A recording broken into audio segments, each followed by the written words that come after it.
बिस्मिल्लाहिर्रहमानिर्रहीम। अस्सलाम वालेकुम माय यूट्यूब फैमिली। आज हम आपके लिए बना रहे हैं मज़ेदार, टेस्टी और एक बहुत ही यूनिक और अलग तरीके से देसी मुर्गे की रेसिपी। तो बहुत सारे आपने मुर्गे खाए होंगे, लेकिन आज हम जो मुर्गा बना रहे हैं वो टेस्टी सब मुर्गा बना रहे हैं। तो शुरू करते हैं मज़ेदार और टेस्टी मुर्गा बनाना। तो सबसे पहले जो है हमने ले लिया है देसी मुर्गा। देसी मुर्गा हमारे पास जो है 1 से 1.5 किलो के बराबर जो है वो हमारे पास मौजूद है देसी मुर्गा। तो उसको आज हम बनाएंगे, देसी मुर्गे की कढ़ाई बनाएंगे। तो शुरू करते हैं। सबसे पहले मैंने ले लिया है कुकिंग ऑयल। कुकिंग ऑयल हम डालेंगे 2 से 3 जो है वो बड़े चमचे जो होते हैं वो हम ऐड करेंगे। उसके बाद हमने इसमें 3 से 4 अदद प्याज ऐड करने हैं। प्याज को हमने हल्का सा ब्राउन कर लेना है। जब प्याज हल्के ब्राउन हो जाएंगे तो उसके बाद हम इसमें ऐड कर देंगे टमाटर। टमाटर मेरे पास 2 से 3 अदद टमाटर मौजूद हैं, तो हम जो है वो टमाटर ऐड करेंगे। आज हम इस जो है वो कढ़ाई में हम प्याज का इस्तेमाल ज़्यादा करेंगे, लेकिन टमाटर का कम करेंगे इस्तेमाल, क्योंकि आज हम मज़ेदार सी जो है वो प्याज वाली कढ़ाई बनाएंगे। तो साथ ही मेरे पास लहसुन का पेस्ट था वो हमने इसमें डाल दिया है। और उसके बाद हमने जो दूसरे मसाले हैं 2 टेबलस्पून भर के हमने लाल मिर्च का पाउडर ऐड करना है। इसी तरीके से 2 ही टेबलस्पून हमने जो है वो नमक ऐड करना है, और साथ ही हल्दी ऐड कर देनी है टेस्ट के लिए, रंग के लिए, कलर के लिए। तो अच्छे तरीके से मसाले को भून लेना है। आज जो हम कढ़ाई बना रहे हैं इसको हमने बहुत ही बनानी है, चटपटे तरीके से बना रहे हैं।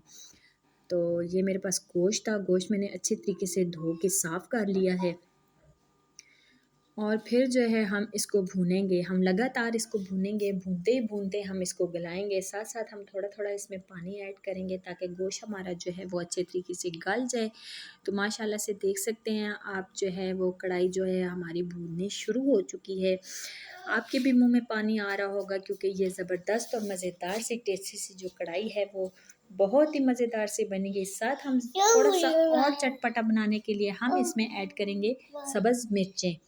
तो सब्ज़ मिर्चें डालने के बाद हम इसको थोड़ी देर और भूनेंगे। तकरीबन हमारा जो गोश्त है वो गलना शुरू हो चुका है, तो इसको हम लगातार भूनेंगे। भूनते भूनते हम गोश्त को गलाएंगे। तो आप देख सकते हैं गोश्त ने कलर चेंज कर लिया है और गोश्त ने हड्डी को भी छोड़ना शुरू कर दिया है। तो मज़ेदार सा जो है वो हमारा कढ़ाई गोश्त जो है वो बनाने के लिए जो है वो रेडी हो रहा है। तो इसी तरीके से हम इसको लगातार भूनेंगे। भूनने से एक तो ये है कि गोश्त में टेस्ट आता है, और दूसरा जो है वो अच्छे तरीके से गल जाता है। जितना हम भूनेंगे उतना हम कढ़ाई में टेस्ट आएगा।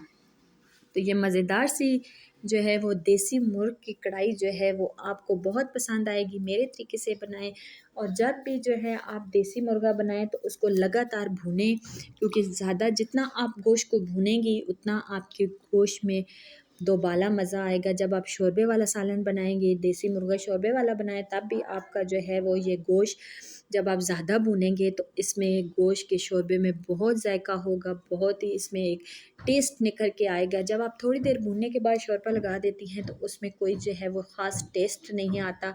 तो इसलिए आप जो है वो इसको लगातार भूनने की कोशिश किया करेंगे, ज़्यादा से ज़्यादा आप भूनें। और दूसरी बात जो लहसुन है, लहसुन का पेस्ट ऐड करें ज़्यादा सारा, ताकि जो है वो खुश। ओके जी, ज़रूर ट्राई कीजिएगा। मिलते हैं नेक्स्ट वीडियो में, तब तक के लिए अल्लाह हाफिज़। मज़ेदार सा टेस्टी सा हमारा जो है वो चिकन कढ़ाई बोल लें, देसी मुर्ग कढ़ाई जो है वो तैयार हो चुका है। खाते हैं मज़ेदार सी चपातियों के साथ। तो मिलते हैं नेक्स्ट वीडियो में, तब तक के लिए अल्लाह हाफिज़।